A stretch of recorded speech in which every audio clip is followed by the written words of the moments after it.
যে শেখ হাসিনাকে ফেরত পাঠাতে হবে।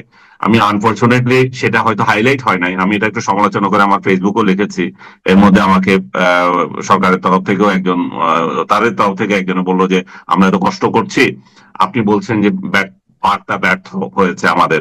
তো আমি আমার তরফ থেকে মনে করছি যে বার্তাটা ব্যর্থ হয়েছে এসেন্সে যে এখানে শেখ হাসিনার বিষয়টা তো প্রথম হাইলাইট হবে।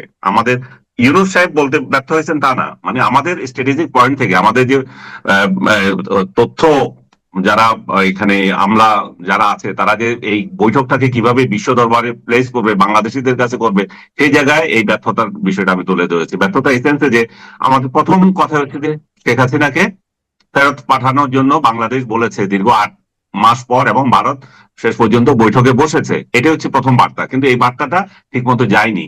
না যাওয়ার প্রথম কারণ হচ্ছে যে দেখেন এখন সোশ্যাল মিডিয়া এত অ্যাক্টিভ।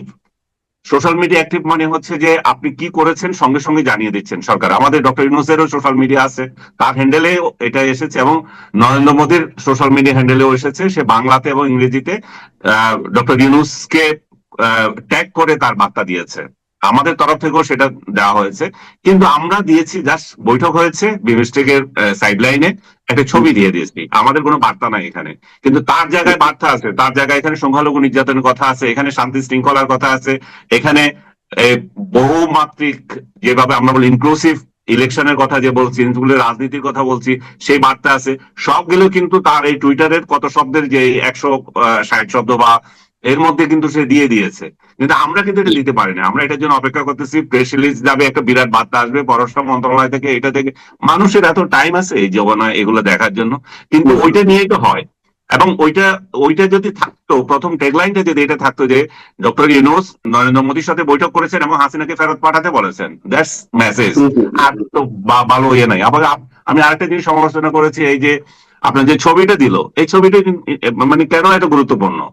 ডক্টর ইউনূস ওইখানে গিয়েছিলেন বহু বছর আগে, তাকে একটা মেডেল দিয়েছিল সেই ছবি, এই চিন্তা করেন 10 বছর আগে। তো এইটা তখনই বার্তাটা দেওয়া হয় যদি তাদের দুজনের মধ্যে সেরকম একটা মধুর সম্পর্ক থাকে, যে বন্ধু তুমি আমার কাছে গিয়েছিলে, আমি গিয়েছিলাম, তুমি আমাকে দিয়েছো, দেখো সেই স্মৃতি। যেটা আমি উদাহরণ দিলাম যে ক্লিন্টন যখন বাংলাদেশে আসলো, ঘুরলো, সেরকম একটা ছবি যখন ক্লিন্টনের সঙ্গে ডক্টর ইউনূসের দেখা হচ্ছে দিলে, এটার একটা গুরুত্ব বহন করে। এখানে এটার কোনো গুরুত্ব নাই। যদি না এখানে যদি সায়েন্স এবং যুবকদের এগিয়ে নেওয়ার ক্ষেত্রে, তাদের গবেষণার ক্ষেত্রে যদি কোনো আলাপ হতো, সেই জায়গায় একটা স্মৃতি যদি দিত, ঠিক আছে, এটা একটা ইয়ে ছিল। এখানেও দেখা যাচ্ছে যে একটা একটা একপক্ষীয় একটা ইয়ে আবদার, যে আমার সাথে মানে একটা দুর্বলতা এখানে প্রকাশ পায়। এই ইয়েতে রিসিপ্রোকালি আপনাকে কি দিছে? আপনাকে তো কিছু দেয় নাই। আপনি একটা ছবি বহন করে নিয়ে গেছেন। সবচেয়ে গুরুত্বপূর্ণ যে বিষয়টা, উনি এর আগে যে কয়জন রাষ্ট্রনায়কের সাথে দেখা করেছেন, যেখানে গিয়েছেন, জুলাই বিপ্লবের স্মৃতি বহন করে নিয়ে গেছেন। একটা বড় অ্যালবাম করেছে তারা, যে অ্যাট্রোসিটি নিয়ে এবং ছেলেদের আর্ট নিয়ে, সেটা একটা বিরাট বার্তা বহন করে। এখানে তো সবচেয়ে বেশি জরুরি ছিল সেই বার্তাটা দেওয়া। শেখ হাসিনার যে ছবি, শেখ হাসিনার যে অ্যাট্রোসিটি এখানে যে চালিয়েছিল, তার একটা ছবি তাকে উপহার দেওয়া। দেখেন এই মহিলা, এই ভদ্রমহিলা, আপনারা তাকে আশ্রয় দিয়েছেন, এই ভদ্রমহিলা কি করেছে, আমরা কেন তাকে চাচ্ছি, সেই বার্তাটা তো এখানে যায় নাই। এবং ইন্ডিয়ান মিডিয়ার তরফ থেকে যে বার্তাটা প্রথম এখানে প্রচার হচ্ছে, বাংলাদেশি মিডিয়া ওইটা করছে, আমি এই জায়গায় খুব সমালোচনা করি। বাংলাদেশ আসলে জানে না সে তার কোনটা ইম্পর্টেন্ট, কোনটাকে হাইলাইট করতে হবে। বাংলাদেশ মিডিয়াগুলো হাইলাইট করছে ইন্ডিয়া কি বার্তা দিয়েছে সেটা, বাংলাদেশ কি বলেছে সেটা হেডলাইন করছে না। আপনি, আমি যদি একেবারে স্পেসিফিক বলি, আপনি দেখেন প্রথম আলোতে, দেখেন প্রথম আলোর প্রথম আজকে রিপোর্ট কি, ইন্ডিয়া কি বার্তা দিয়েছে।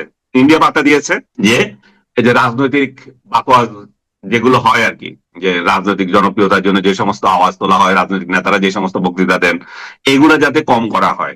হ্যাঁ, এই এই এটা কি মনে হয় যে সেভেন সিস্টার্স নিয়ে যে কথা বলছে ডক্টর ইউনূস চীনে, সেরকম সে ধরনের কথা যাতে না তোলে, এটাই কি আপনি আপনি ঠিকই ধরেছেন।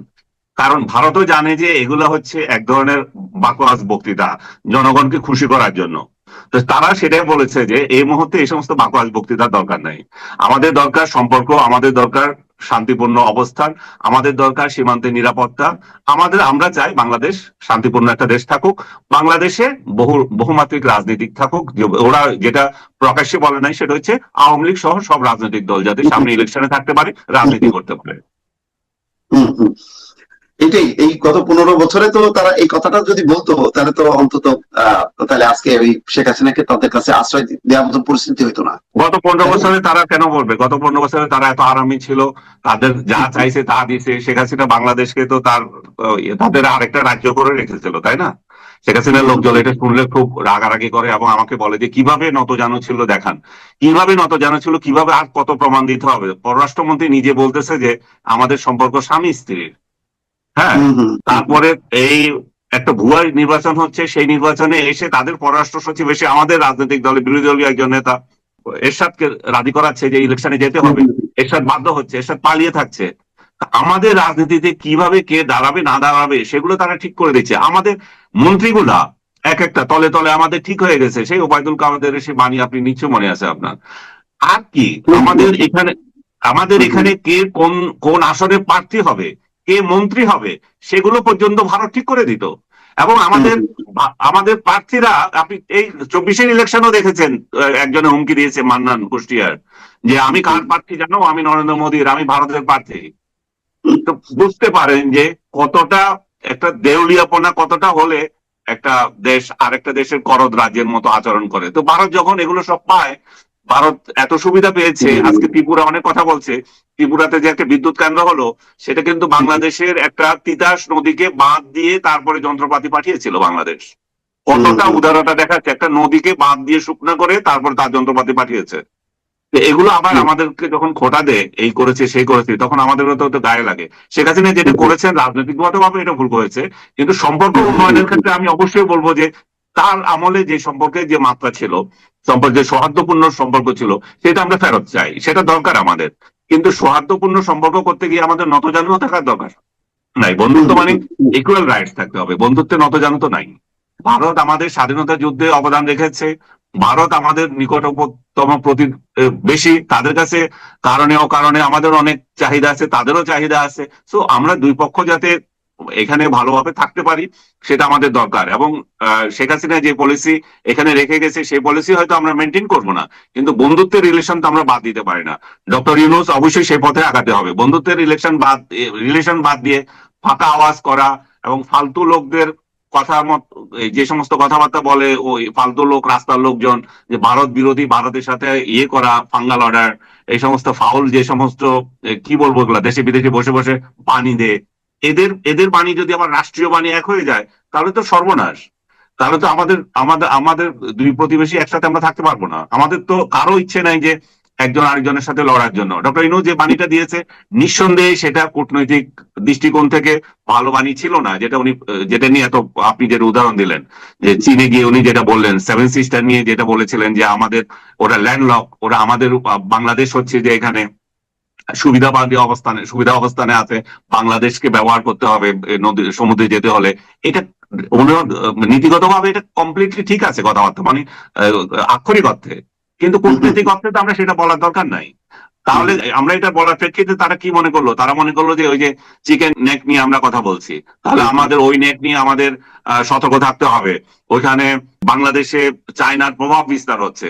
তো সবগুলো মিলিয়ে তাদেরকেও আমরা একটা আতঙ্কগ্রস্ত করছি এই সমস্ত কথাবার্তা বলে। তো আমাদের তো এটা আতঙ্কগ্রস্ত করার দরকার নাই, কারণ আমরা তো আসলে বেসিক্যালি এটা চাই না। আমরা যেটা চাই সেটা তো শেখ হাসিনা অলরেডি দিয়ে দিয়েছে। আমরা তো বরং উল্টো বলতে পারতাম যে চিটাগং বন্দর ব্যবহার করার অনুমতি তো অলরেডি ভারতের আছে। তো ভারত আরো কমিউনিকেশনের দিক থেকে আমরা সেভেন সিস্টারকে নিয়ে আমরা এই যাতে সমুদ্র বন্দর আমরা আরো কিভাবে ইউটিলাইজ করতে পারি, সেটাই তো ডক্টর ইউনূসের ভাষায় কথায় আসা উচিত ছিল। কিন্তু যেটা অলরেডি আছে সেটা নিয়ে ওইখানে বলার কোনো মানে আমি দেখি না আর কি। সেই কারণে এই ভুল বুঝাবুঝিটার সৃষ্টি হয়েছে। আমি 100% বিশ্বাস করি যে ডক্টর ইউনূস নেগেটিভলি কোনো কিছু বুঝাতে চান নাই। ওনার বক্তব্যটা ভারত ভুল বুঝেছে, কারণ প্রেজেন্টেশনের দুর্বলতার কারণে, কারণ কূটনৈতিক ভাষা উনি হয়তো এখনো আয়ত্ত করেন নাই সেসব কারণে।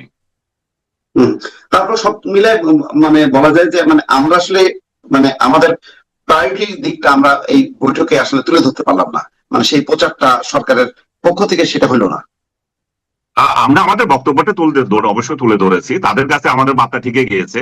কিন্তু আমি বলছি যে মিডিয়া কাভারেজ, মিডিয়া দৃষ্টি আকর্ষণ, সেই জায়গাতে আমাদের দুর্বলতা প্রকাশ পেয়েছে।